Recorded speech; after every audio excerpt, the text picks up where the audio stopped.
I'm a student here at the University of North Texas. I am working on my undergraduate degree and hope to start grad studies next fall. I'm working on a degree towards creative writing. I want to teach classical lit and creative writing.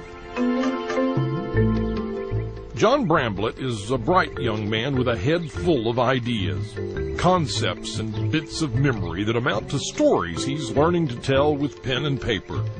His dream demands a lot of work and a lot of reading, but these days reading isn't so easy for John. Seems our budding author has a story of his own.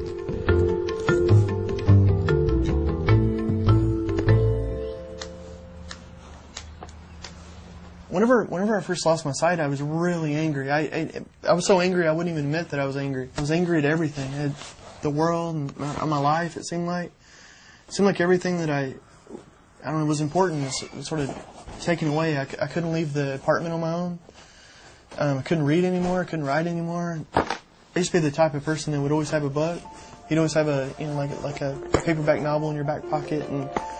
But whenever my sight went, I couldn't. I had to relearn how to read in a new way, and I wanted something that I could really get my hands on. And I remembered my mom painting when I was young and how calm it made her. And I was so angry at the time. Anything that sounded like it was calming sounded like a great thing.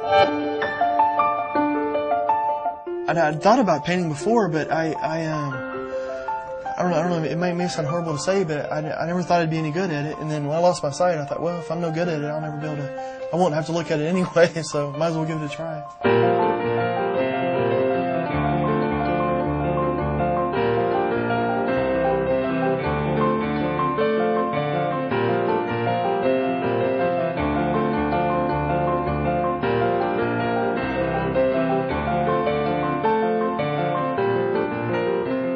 He paints studies in shape and form, but John Bramblett can't see his canvas. He fills his art with bright colors, but John can't see the difference between red and blue. Some call his art amazing, others claim it's impossible. But this is no parlor trick. You see, John has developed a process that allows him to paint by touch. When I first started painting, I never thought about showing them to anybody, and ever. And I just did it because I thought it was something I needed to do. I needed to have an outlet. If I hadn't lost my sight, I don't think I ever would have started painting. The whole beginning of painting really was symbolic. It was, to prove that I still had some sort of perception. I could still see.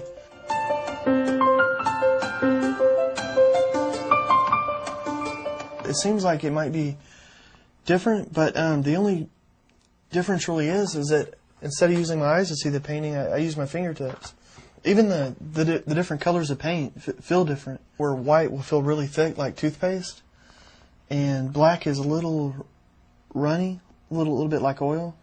So if I want a gray that's halfway in between, I can mix the white and the gray until the texture feels like it's a little bit thick, a little bit runny.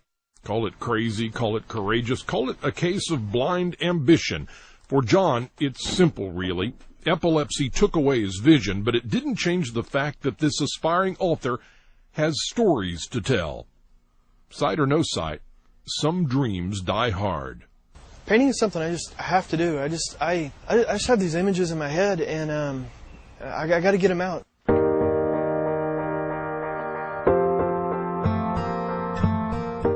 College has been quite a journey for John Bramblett. Somewhere along the way, he lost his sense of sight, but found his sense of self.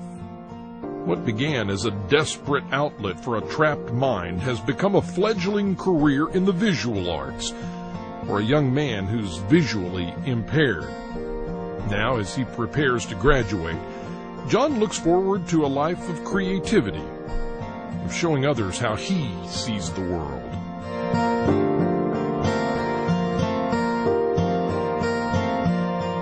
I'm definitely following my passions, and I am so lucky to be able to do that. It doesn't feel like work. It's amazing. I don't know. Whenever all this first occurred, years ago, I didn't think I'd ever feel any fraction of that, and I feel better than I ever have in my life. When I was sighted, after, I just feel more complete, happier.